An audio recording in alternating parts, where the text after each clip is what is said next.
Let's say you're building an app in OpenCode and you need to add one new feature, something like letting an owner reassign a whole batch of tasks at once. So you write this one giant prompt. Here's my coding conventions.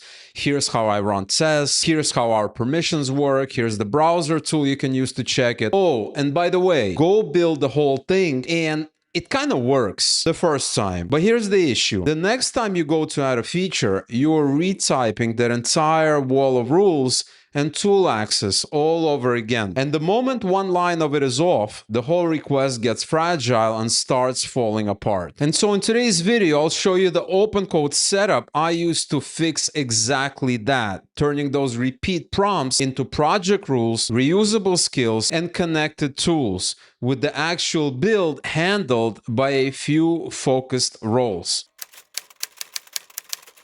And so the main issue with having one prompt do everything is that one simple feature becomes fragile the second the request also has to carry around every standing project rule, every review check, and every tool instruction. This giant prompt right here is the anti-pattern. We're not actually going to run it. We are going to pull it apart into reusable layers. And here's the prompt that I'm talking about. And so the idea here is to add a feature to this relay board. And relay board is a sample app that I built so that you have hands-on practical experience when it comes to building and maintaining your apps. And this is a very, very simple app. You can click here, you can sign in, and you're basically looking at dashboards, projects, tasks, activities, settings. So this is the type of app that a lot of people are going to be building. And so I'm going to be using this app to show you what not to do and also what to do. And so the main issue with a prompt like this is that there's lots of baggage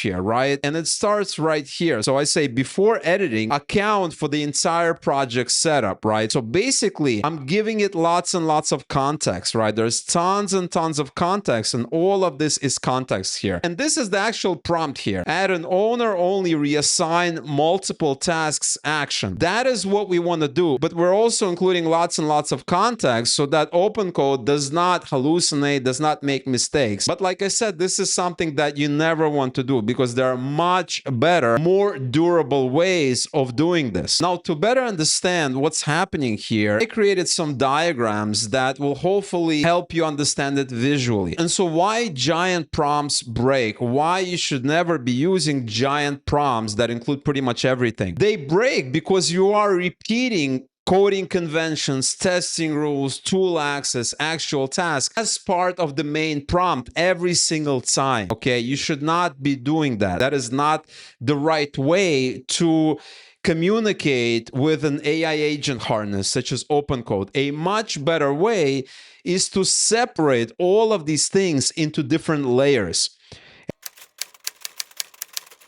And so you want to break apart that huge prompt into layers such as these: project rules, skill, MCP connection, and finally, this is going to be the instruction, your task brief. And the beautiful part about this setup is that you write once and reuse it every single time. Not to mention that it's a lot more durable because your AI agent harness is designed to understand instructions that are broken down into these layers. And that's really the goal, to separate the system and shorten the task. And these are our 4 layers of reliable work. Only one layer changes with every request. And so our project rules, they go into AGENTS.md, which includes things like commands, conventions, boundaries. Skills is our reusable playbook, and MCP tools are responsible for external context and or actions. And then finally, we have the actual prompt. And this is where you tell the system what you want to have happen. And that way you never have to package any of this and provide context and provide your rules and provide instructions and all of this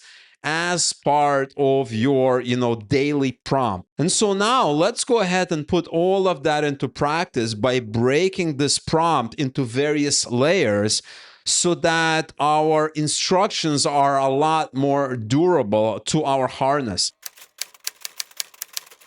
And so the very, very first thing that you want to do is you want to inspect your repo and create your agents.md file. And the purpose of this agents.md file is to describe your app. And that way you're going to be passing up this agents.md as part of every request instead of constantly reminding OpenCode what kind of app you're dealing with. And so we're going to be packaging all of our commands, the shared type conventions, the role boundaries, and the definition of done into agents.md. And so I'm going to go ahead and remove this prompt here, and I'm going to paste the first step. And the idea here is to inspect our repository, learn about it, right? Inspect the README, package manifest, front end, and API entry points, share task and user types, authorization checks, and on and on and on. Inspect all of that and create agents.md from repository evidence. Include the exact install, dev, build, lint, type check, and test commands. Essentially, agents.md becomes a map of your repo, of your app that you're working on in a way that OpenCode readily understands. So we're going to go ahead and run this prompt here. All right, so it has finished, and now it's telling me now I have the complete picture. Let me write agents.md. Agents.md created. Here's the evidence used and any gaps found. So evidence sources, all of this. And now we can actually take a look at this file. And this is the file right here, right? You can see the file. We have commands, we have per workspace, we have architecture, we have front-end conventions, we have API conventions, share types. We have a lot of context that we no longer need to attach to every single prompt because it's now in a file that our OpenCode harness can understand.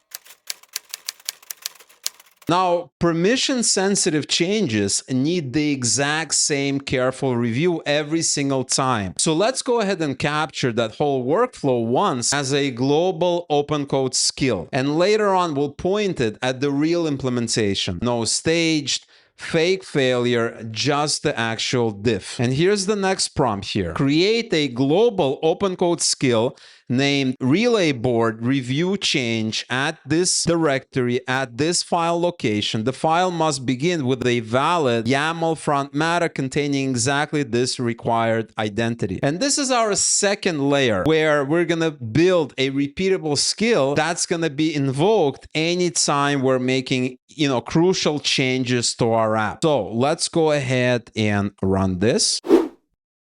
All right, so this is now done, and we have this skill now installed. Relay board review change, review permission sensitive relay board diffs, and report defects and missing tests without editing files. Here we have discovery. It's also discoverable. And this is what the skill does. It runs this diff, it checks type consistency, verifies authorization, audits all of this. So it does a lot of useful things that we no longer need to do manually every single time. This part is also automated. Next, we're going to be using an MCP server that's based on the Chrome browser to help us test directly via the browser. And that's because a browser MCP gives us things that merely reading the source never can. For instance, things such as knowing what each role can actually see and do in the running app. So before we build anything, let's confirm all three roles load relay board just fine, and that reassign multiple tasks doesn't exist yet. And here's our prompt here. Use only the globally configured dedicated local MCP connection named relay board browser. Open the documented local relay board URL with the seated owner, member, and view accounts. Confirm that each role can load the existing task list. Confirm that no role sees a reassign multiple tasks control because the feature has not been implemented. So let's go ahead and run this. And the idea here is to use MCP to access the browser directly and confirm via the browser that this feature does not yet exist. And so here it's running this browser so that it can check for itself. It's a special Google Chrome for testing that it is running via this MCP. Here it's telling us Alice owner, 9 tasks loaded, no checkboxes, no reassign control. Now log out and test Bob. Bob, no reassign text. Now log out and test Carol. So it's going to log in. So it's logged in as Carol now. And the same issue, we don't have this feature. And that's what it's going to tell us. All 3 roles verified. Let me also check the project detail page for any reassigned controls. Okay, and here's the report. Role by role results. These are the roles. These are the users in these roles. Tasks page loads, yes. Visible, reassign controls, none. 0 checkboxes. Okay, so conclusion, all 3 roles load the task list successfully. No role sees a reassign multiple tasks control. And so this is just as expected because we do not have this feature just yet. And we are going to be implementing this feature shortly. Okay, so with those 3 layers in place, all that's left to do is to actually run the task itself. And I like to split that work across 3 focused roles instead of one big prompt. So the planner gets one job and one job only. Go through relay board and come back with a plan that's actually complete. It needs to nail down the API, the UI, authorization, the state refresh, the test coverage, and the browser proof, all before the implementer touches a single file. And this is our planning prompt. Act as the planner for relay board's owner-only reassign multiple tasks feature. Inspect this, all of this, produce a decision-complete implementation plan covering all of this. Do not edit, implement code, change config, or commit. Return the plan for approval. Let's run this.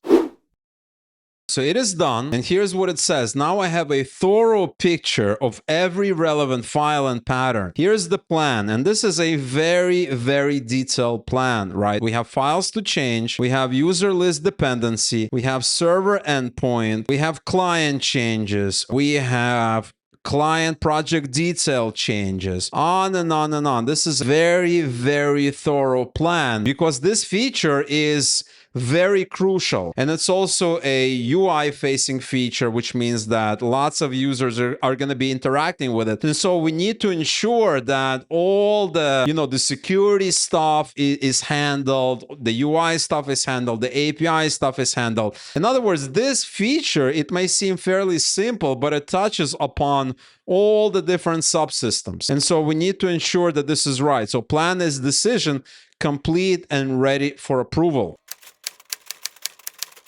Now that the plan's approved, the implementer gets to focus on one-side bounded change. AGENTS.md hands it the standing rules, the plan hands it the exact work, and Relay Board browser gives us the final proof that the thing actually behaves. Implement the approved Relay Board plan for owner-only reassign multiple tasks. Follow AGENTS.md and use the repository's existing patterns and discovered field names. Make only the approved front-end API share type state and automated test changes. Here's the instructions, and we are ready to run it. All right, so all tasks have been completed. Here's the summary. Changed all of these files, command results, browser verification. So now we have this bulk bar on selection, reassign, and we can apply this reassign. Now, if we go to our app and let's say we log in as this owner over here and we go into projects and we click over here, we can select them over here. And once we do that, we see this reassign. And remember, this wasn't there before because we had that browser test verify that it wasn't there. And so now we can click reassign and we can select another person. So let's say I want to reassign them to Bob Martinez. I'm going to apply and now they have been reassigned. And now they're assigned to Bob. And so now if I log out and log in as Bob, I should see the task. You can see this right here, reassign task, and I go into my task. And now all of these tasks, they're my tasks because I'm Bob and they're right here. So this was executed beautifully because, we have all of these layers now in place and we gave it the right plan. We made sure that we covered all our bases. And as a result, we have a flawless execution. And now that skill we built earlier gets to review the actual work. The reviewer just reports what it finds without editing anything. And if there's a genuine must fix, we diagnose it, we flag it before making the smallest correction. If the review comes back clean, we leave it clean. Load relay board review change and review the actual reassign multiple tasks implementation diff against the recorded baseline. Report concrete defects and missing tests with file references. Let's go ahead and run this skill. All right, so it finished doing its review, and this is what it came up with. Files changed 5, must fix defects 5, optional improvements 5. So we have this type consistency check, authorization verification, must fix defects, unused before all import, triggers lint warning, fragile null assignee test silently skips when seed state doesn't match, no test for loading pending state during reassign submit, no test for reassign API, and then we have these optional improvements as well. And this is great because that's the whole purpose of the skill, is to flag these important fixes that we need to implement. And now we can actually apply the suggestions. Use the relay board review change findings from the previous step. If there are must fix findings, diagnose each cause before editing, propose the smallest safe correction, and apply only the approved corrections. If there are no must fix findings, do not edit any files. After any approved correction, rerun the relevant focus test, followed by the full lint, type check test, and build sequence from AGENTS.md. Okay, let's go ahead and run this. All right, so it is done. All confirmed. Final review status, corrections applied, all 5 of these. Verification results, outstanding, pre-existing, not from this diff. And so this is not a related issue. For the final audit, the question I'm asking is simple. Did each layer actually pull its weight on this one change? Agents.md should explain the project, this skill should have made the review sharper, and Rulebook browser should have proven the real behavior locally. And this is the prompt that we want to run. Audit only these Rulebook workflow assets. Agents.md, the global Rulebook review change skill, the globally configured dedicated local Rulebook browser connection. For each asset, state its purpose in reassign multiple tasks, the concrete evidence it produced, whether it remains accurate, and one recommendation: keep, improve, or remove. All right, so it is all done, and this is the asset audit. Agents.md, purpose, concrete evidence. And if we scroll down, you can see recommendation: improve. Update line 119 from this to match the implemented and tested only spec. And then this Rulebook review change skill, we scroll down, improve. And last but not least, we have the Rulebook browser MCP connection. And if we scroll down, we can see recommendation: keep, configuration correct, evidence complete, no changes needed. And we have this feature acceptance checklist as well. And then this remaining human decision that we need to take a look at. Each of these layers, they serve their part of the puzzle. They accomplished what was needed in the grand scheme of things in terms of working with this app and properly implementing new features, fixing bugs, etc. And that's it. You've now got a small setup that's anchored in one result you actually planned, built, reviewed, and verified. So next time a Rulebook request comes in, this checklist helps you figure out where each instruction belongs before it snowballs into another giant prompt. And here's a diagram that I created called Advanced OpenCode Setup Checklist. And this helps you route every instruction before you add it. So the first item, is this a standing project rule? Yes, then put it into Agents.md. Will I repeat this exact workflow? Yes, then turn it into a skill. Does this need external context or action? Yes, then connect it as MCP. And did something fail and I'm not sure why? Diagnose it before rewriting. And so you want to be using the smallest layer that solves the particular problem. And anytime you're trying to bunch in all of that stuff in the prompt, you need to step back and you need to reassess exactly what you're doing and see if you can break that request into multiple layers that can be included using your harnesses, OpenCode's built-in features. And that's going to make your request a lot more durable. And as a result, your entire workflow will be improved dramatically. Now, as always, I'm going to be including the video brief and all the prompts used in today's video in our amazing Patreon community. So if you're not yet a member, go ahead and click the first link in the description to join and become a member. And as a member, you're going to gain access to a lot more resources, a lot more content, including all the video briefs, all the prompts that I use, and every single video tutorial. They're all there. You can download them as an easy to view, easy to use handbook so that you can refer to them anytime that you want. And also, if you enjoyed this video, don't forget to hit like, leave a comment, and subscribe to the channel so you never miss amazing OpenCode and general AI coding tutorials.